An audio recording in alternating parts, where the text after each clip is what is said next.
ఏవండోయ్! బాగున్నారా?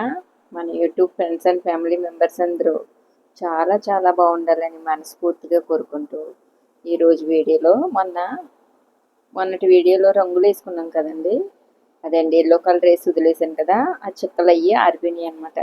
దీని మీద ఏమన్నా చక్కగా డిజైన్లు వేసుకుంటూ మీతో ఒక రెండు మాటలు మాట్లాడుకుంటా అండి. నాకు ఒక చిన్న సందేహం అండి. ఇప్పుడు డబ్బు సంపాదనకి పరాకాష్ట ఏది అంటారు? జీవితం సాఫీగా వెళ్ళిపోతే చాలు అనుకునేంత చాలంటారా? లేదంటే తరతరాల వాళ్ళు కూర్చొని తిన్న తరగని ఆస్తులు కూడబెట్టాలంటారా? మనిషి ఈ సంపాదనలో పడి తన జీవితాన్ని ఆస్వాదించడమే మర్చిపోతున్నాడు కదండి. ఈ ఉరుకుల పరుగుల జీవితంలో ఎప్పుడూ పరిగెడుతూనే ఉంటాడండి. పిల్లల కోసమనో, కుటుంబం కోసమనో మొత్తానికి కష్టపడుతూనే ఉంటాడు. కానీ ఏమిట్రా మన జీవితం అని కొంత దూరం వెళ్ళాక ఆగి చూసుకుంటే, వెనక్కి తిరిగి చూస్తే ఏమీ కనిపించదండి. కష్టపడి ఏదైనా సంపాదించే దానికంటే కూడా కోల్పోయిందే ఎక్కువ కనిపిస్తుంది కదండి. ఇప్పుడు గరికిపాటి వారు అన్నట్టుగాను మన జీవితం మన వరకు మన పిల్లల్ని చక్కబెట్టామా లేదా, మన బాధ్యతలు తీర్చుకున్నామా అన్నంత వరకు చేసుకొని మిగతాది ఏముందో జీవితం కృష్ణారామ అంటూ గడుపుకోవాలి. కానీ మనమేం చేస్తామంటే ఎప్పుడు మన పిల్లల్ని చక్కబెట్టాం, తర్వాత వాళ్ళ పిల్లలు అయ్యో పిల్లలకి పెళ్ళిళ్ళు చేసాం, వాళ్ళకి పిల్లలు పుట్టలేదు, లేదంటే ఆ పుట్టిన పిల్లలు ఇలా ఉన్నారు అలా ఉన్నారని ఇంకెంతసేపు వాళ్ళ గురించి ఆలోచించడమే తప్ప, అలా ఆలోచించే టైంలో జీవితపు చివరంచుల దాకా వెళ్ళిపోతుంటాం కదండి. ఇన్ని త్యాగాలు చేసి పిల్లల కోసం అన్నీ చేస్తే ఆఖరికి వాళ్ళు ఇచ్చే బహుమతులు ఏంటో తెలుసా అండి? అనాథాశ్రమాలమ్మట, వృద్ధాశ్రమాలమ్మట పంపించేస్తున్నారు తల్లిదండ్రులు బరువైపోయి. కానీ ఇక్కడ మనం గమనించాల్సింది ఇంకోటి కూడా ఉందండి. ఇది కూడా మళ్ళీ మన గరికపాటి వారు చెప్పిందే. ఎందుకంటే మనం ఒక వయసు వచ్చాక పిల్లలకి కొంచెం స్వేచ్ఛను ఇచ్చేయాలండి. వాళ్ళ ఆలోచనలకి విలువ ఇవ్వాలి. వాళ్ళు జీవితంతో పోరాడి ఎలా ముందుకు వెళ్ళాలో నేర్చుకోవాలి కదా. అలా కాకుండా బొమ్మరిల్లు సినిమాలో ప్రకాష్ రాజ్ గారి లాగా పిల్లల చేతులు ఎప్పుడు పట్టుకునే ఉన్నామనుకోండి, విసుగొచ్చి ఎప్పుడు వెళ్ళిపోతారా బాబు వీళ్ళని, ఎప్పుడు వదిలించుకుందామా అని ఎదురు చూస్తారు. ఇప్పుడు పెద్దవాళ్ళుగా మనకు అనిపిస్తుందండి, పిల్లలు కదా వీళ్ళకి ఏం తెలుసు, ఇలా వెళ్తే పాడైపోతారేమో, అలా వెళ్తే ఇదైపోతారేమో అని ఆలోచిస్తాము.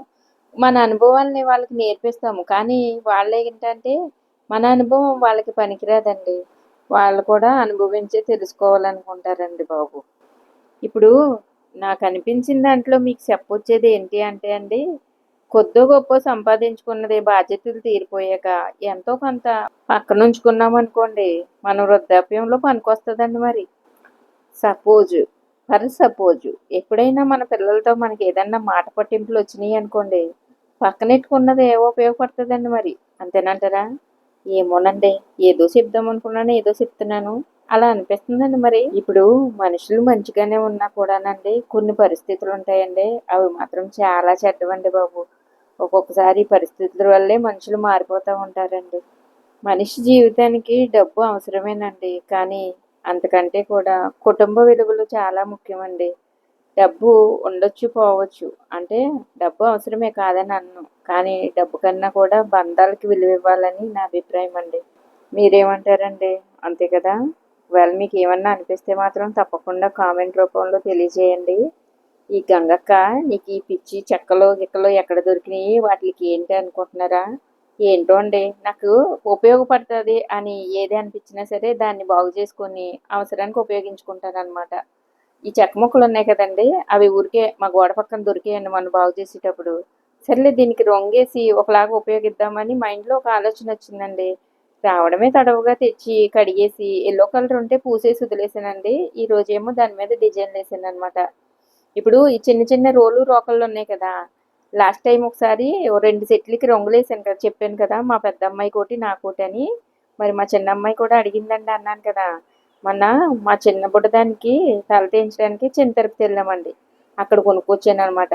నాకు తెలుసండి మన లోకల్లో కన్నా కూడా అక్కడ చవక అనిపించిందండి. ఈ 4 రాళ్ళు కలిపి సెట్టు 250 ఎంతో చెప్పాడండి. లాగి పీకి 200కి తెచ్చానండి. పెద్ద సైజే బాగున్నాయండి. ఎప్పుడన్నా ఎవరన్నా వెళ్తే తెచ్చుకోండి చక్కగా. తులసమ్మ దగ్గర గట్టా పెట్టుకోవడానికి చాలా అందంగా ఉంటాయి కదండి. ఏమిటో నాకు ఇలాంటి చిన్న చిన్నవి అంటే చాలా ఇష్టం అండి.